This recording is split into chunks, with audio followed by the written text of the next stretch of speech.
no livro de Juízes, capítulo 8,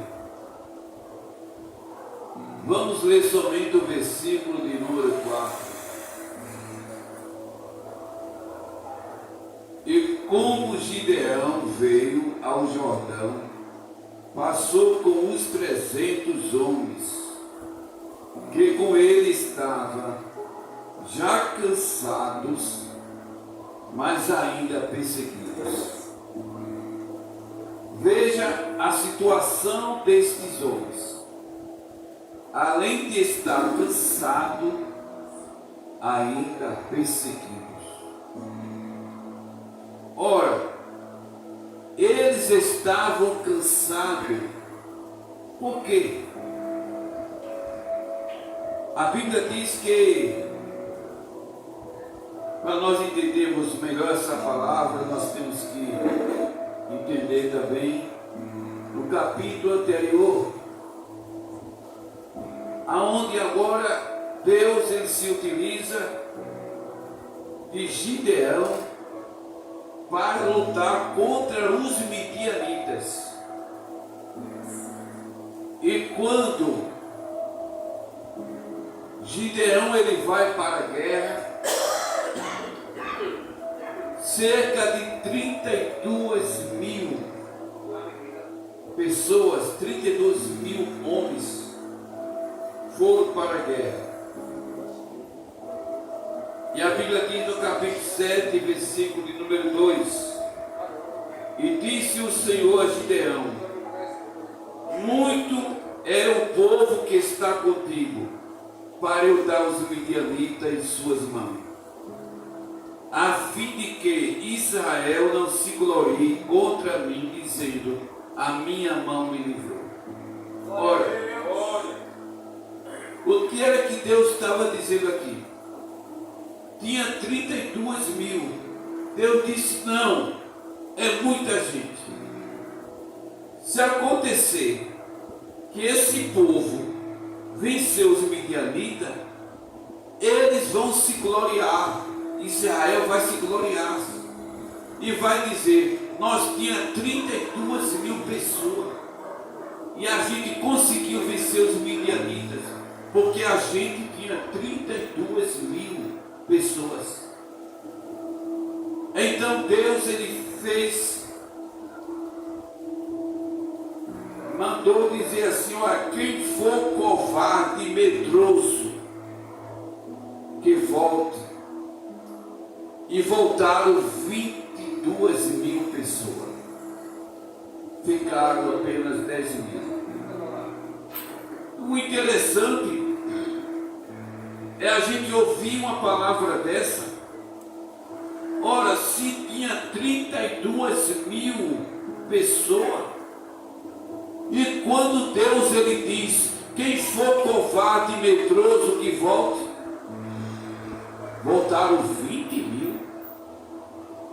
Que quantidade de gente medrosa é essa? E covarde.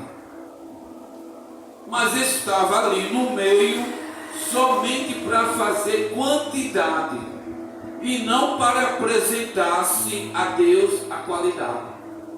Eles estavam ali somente ali para mostrar um número superior para ir para a batalha. Então ficou apenas 10 mil. No versículo 4: e disse o Senhor a Gideão: ainda muito povo lá. Ainda tem muita gente. 10 mil já é uma boa quantidade para enfrentar a guerra contra os midianitas. Mas Deus disse: não, ainda tem muita gente. Aí não diz a palavra: faze descer as águas, e ali te provarei. E será que aquele que eu disser, este irá contigo. Esse contigo irá, porém, todo aquele que eu disser, este não irá contigo, esse não irá. O que é que nós aprendemos com isso?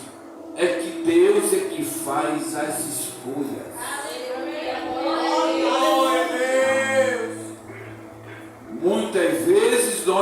queremos a igreja cheia. Muitas vezes nós queremos a igreja cheia com muita da gente, mas nesta noite, através do Espírito Santo, Deus é que faz as escolhas. O pensamento do homem não significa o pensamento de Deus. Então, o pensamento de Gideão, eu acredito que era: ora, já que voltaram os medrosos e os covardes, provavelmente esses 10 mil já é o suficiente. Aí Deus disse: não é dessa forma. Não é deste jeito que eu trabalho. Ah, Gideão, não é desse jeito não. Eu vou fazer, eu vou tirar aqueles que servem e aqueles que não servem. E a Bíblia nos diz, no capítulo 7, versículo 6: e foi o número dos que lamberam, levando a mão à boca, 300 homens. Ou seja, a escolha que Deus fez foi apenas 300. Ora, 300 pessoas para lutar entrar na batalha contra os midianitas era um número muito pequeno.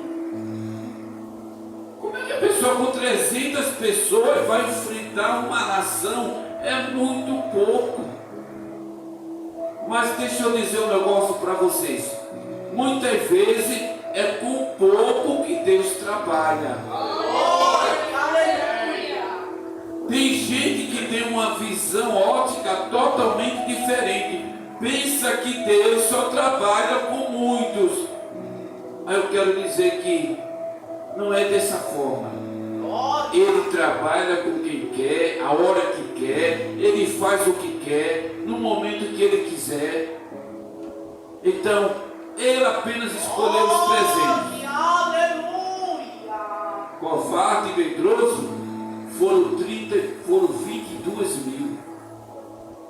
As escolhas, tinha 10 mil, volta. Só quero apenas 300. Tá bom, esses 300. É com esse que vou enfrentar os midianitas. E a Bíblia nos diz que Gideão, com os seus 300, ele conseguiu vencer essa guerra contra os midianitas. Mas ele conseguiu vencer porque a glória de Deus estava na vida de Gideão. Porque muitas vezes o homem, quando vence uma batalha, muitas vezes ele diz: eu venci, eu estava só com 300 homens, mas eu consegui vencer. Não, a glória não é para Gideão, a glória é para Deus. Ele venceu porque a presença de Deus estava no meio. E quando a presença de Deus está no meio do povo, pequeno que seja, aquele povo se torna um povo vitorioso.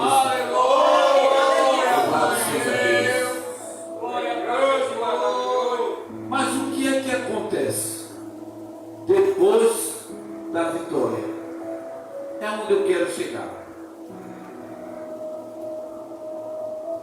A gente lemos aqui no capítulo 8, isso depois da vitória.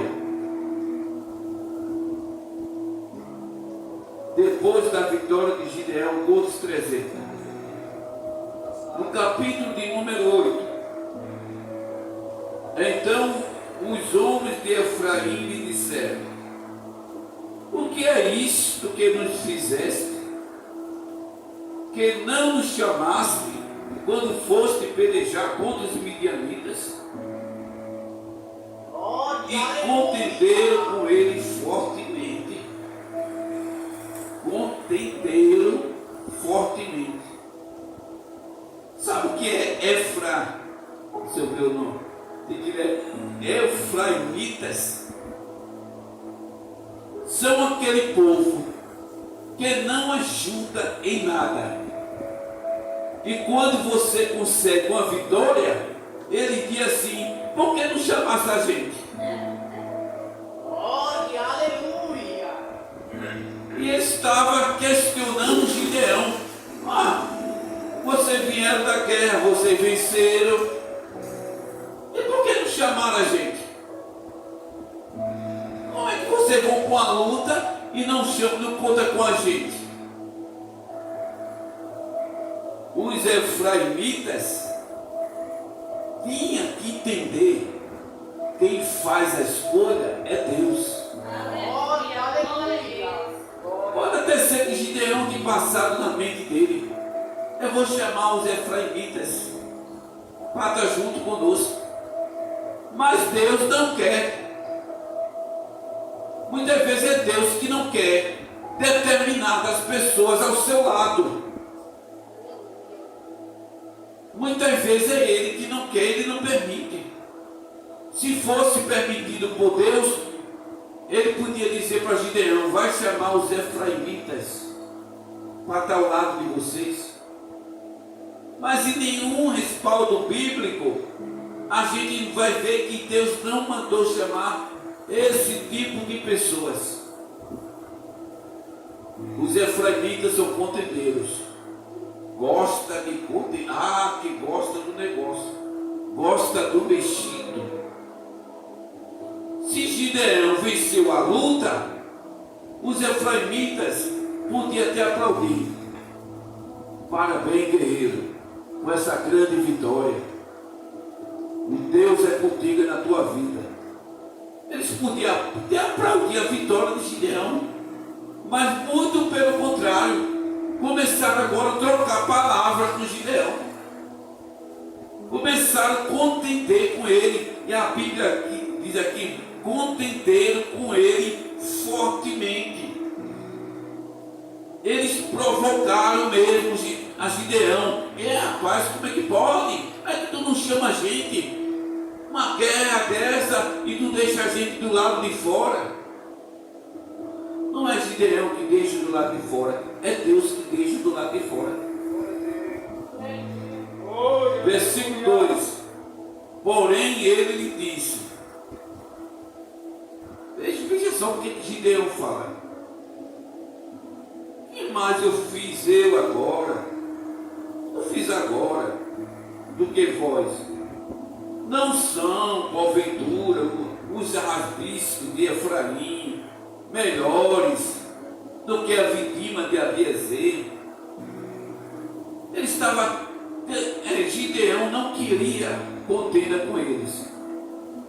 Ele estava dizendo: por que foi que tu não chamasse a gente? Não, rapaz. Gideão na conversa: rapaz, vocês são melhor do que a gente. Vocês são melhores. Não, eu entendo, vocês são melhor, a gente não.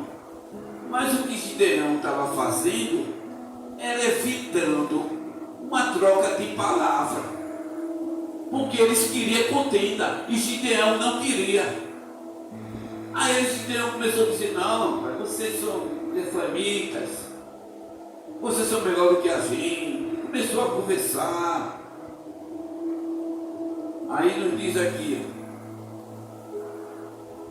o versículo 3: Deus nos deu na vossa mão os príncipes. Vocês Gideão falando: os príncipes, os midianitas, Oreb, Zeeb. Que mais pude eu logo fazer do que vós? Então a sua ira abrandou para com ele, quando falou estas palavras. Ou seja, os efraimitas queriam contenda, queriam discutir, mas a conversa de Gideão quebrou a ira dos efraimitas, que estavam tudo orgulhosos, querendo contender com Gideão. Não, vocês são melhor, tá bom, tá certo, tá bom, vá na paz, irmão.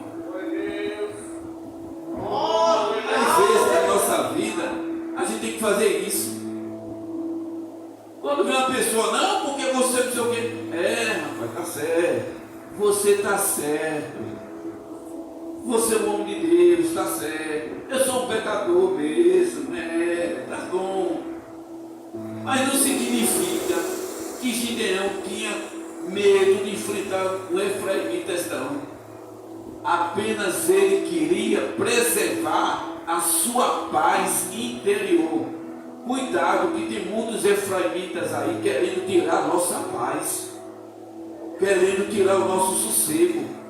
Eles perturbam mesmo, para ver se a gente sai do autocontrole, do autodomínio. Cuidado, tem muitos,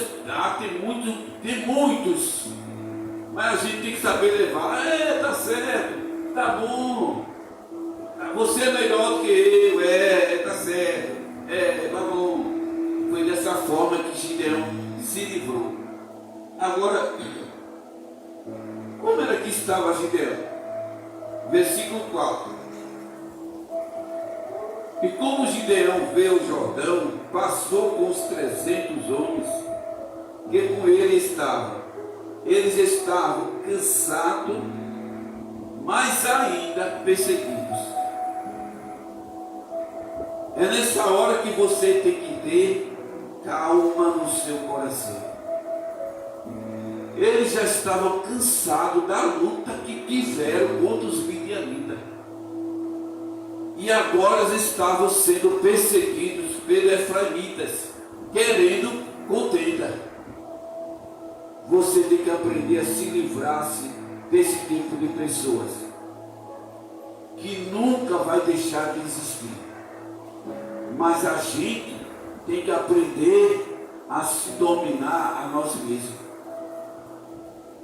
Agora, ao contrário de Gideão, porque os efraimitas é assim, provoca um, aí a pessoa se sai, provoca outro, o outro corre.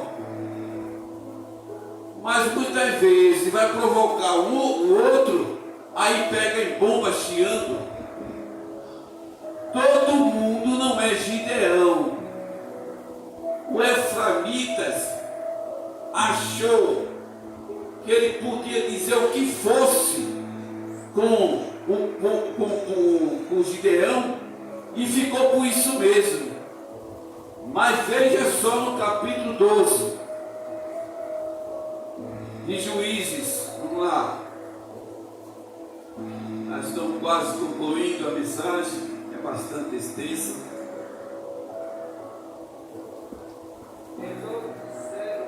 Então se convocaram os homens de Efraim e passaram para o norte e disseram a Jefté: por que passaste a combater contra os filhos de Amon e não nos chamaste para ir contigo? Mas só começou de novo. Os efraimitas é povo que gosta do mexido. Veja só que a maneira que ele falou com o Gideão foi uma maneira similar que falou agora com Jefté. Aí agora começou a dizer: por que passaste a combater contra os filhos de Amon e não nos chamaste para ir ter contigo? Aí eles queriam intimidar Jefté. E diz: queimaremos a fogo a tua casa contigo. E Jefté lhe disse: eu e meu povo, veja a primeira resposta, tivemos grande contenda contra os filhos de Amon, e chamei-vos, e não me livraste da sua mão. E vendo eu que me não livrei, pus a minha alma na minha mão e passei ao filhos de Amon. Olha, pessoal, o que era que Jefté estava dizendo? Os efraimitas estavam dizendo: por que vocês não me chamaram para a gente lutar contra os filhos de Amon? Aí ele agora quis dizer, quando a gente precisou de vocês, vocês não foram nos ajudar. Agora fica falando, por que foi que não chamou a gente? E quando Jefté precisou, eles não foram. Tem gente que é dessa forma. Quando a gente precisa, a gente não vê ele não. Não vi não, sumiu. Oxê, cadê fulano e tal? Ah não, foi embora. Na hora que precisa, vai embora. Depois que consegue a vitória, aí ele chega. Por que não chamasse a gente? Os efraimitas aqui estavam se escondendo. Tem gente que se esconde para não te ajudar.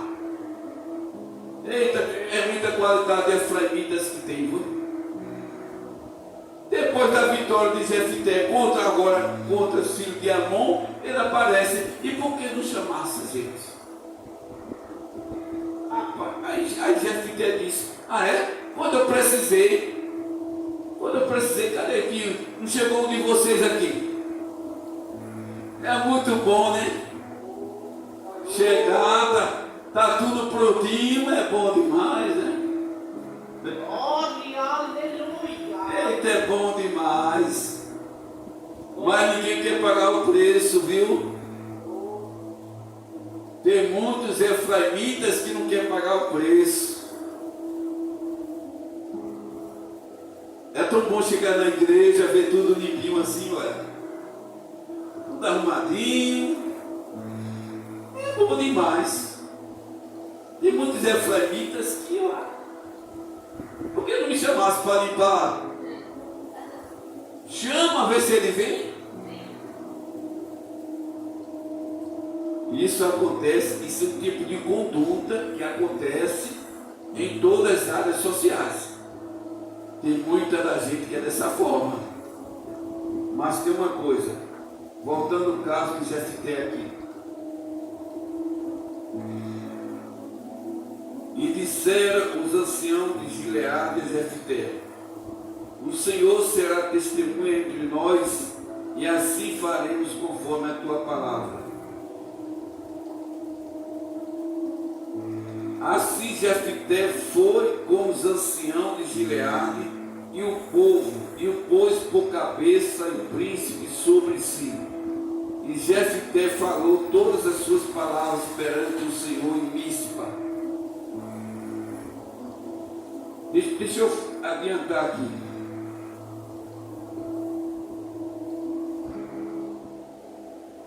Quando eles começaram a dizer a Jefté, depois que Jefté venceu o filho de Amon, por que foi que não nos chamasse? A Jefté disse o quê? Olha, quando eu precisei, vocês não fizeram nada. E a mensagem é muito extensa. Sabe o que aconteceu? Os efraimitas pegaram em bomba. Pensaram que Jefté era Gideão. Jefté mandou matar todos os efraimitas. Olha, vocês estão conversando de algo de hipótese. Vocês estão dizendo o quê? Não, porque toda empresa. Ah, é? Mandou matar todos, um por um. E nos diz a palavra de Deus que foram mortos 42.000 pessoas. Veja só, tem determinadas situações que a gente tem que tirar esses efraimitas das nossas vidas. E só tira matando. Mas não faça isso não, é apenas uma linguagem, uma força de expressão. Matando significa não querer mais negócio. Tire da sua vida esses efraimitas. Não serve para nada. Está ocupando. Está fazendo o que no mundo? Raiva. Atrapalhando. que Jefité fez? Tirou todos. Não escapou um. Então que a gente possa tirar de nossa vida pessoas que aparentemente podiam estar ao nosso lado e não está. Nós temos que usar a inteligência. Agora, não siga os exemplos de Jefité, mas permaneça no exemplo de Gideão. Gideão, ele soube levar os efraítas. Então seja também essa pessoa, saiba levar, que não vai faltar pessoas para falar, para questionar, mas saiba levar. Deixe os efraítas se engrandecer. O importante não é a pessoa querer melhor se apresentar diante do povo melhor do que o outro. Não. O mais importante é você diminuir e deixar Jesus aparecer na sua vida. Vamos ficar de pé, nós concluímos o trabalho. Senhor Deus eterno, Pai das luzes, Senhor, neste momento te agradecemos, Senhor, por estas palavras, Senhor, por este culto abençoado, Senhor. Nós te pedimos, Senhor, que o Senhor venha abençoar todas as pessoas, Senhor, que escutaram estas palavras que não foram minhas, Senhor, mas que foram tuas, Senhor. Meu Deus, que o Senhor possa trazer um renovo, Senhor, em nossas mentes, Senhor. Que o Senhor possa tirar de nossas vidas, Senhor, pessoas efraítas, Senhor, que muitas vezes estão nos nossos caminhos somente mesmo para atrapalhar, Senhor. Mas que nesta noite, Senhor, nós possamos seguir o exemplo de Gideão, Senhor. Nos dá a mansidão, Senhor, a temperança, a longanimidade, Senhor. O fruto do Teu Espírito Santo vem estar nas nossas vidas, Senhor. Em nome de Jesus. Amém. E a graça de nosso Senhor Jesus Cristo, que o amor de Deus, nosso Pai, e as doces consolações do Espírito Santo esteja por toda a igreja hoje.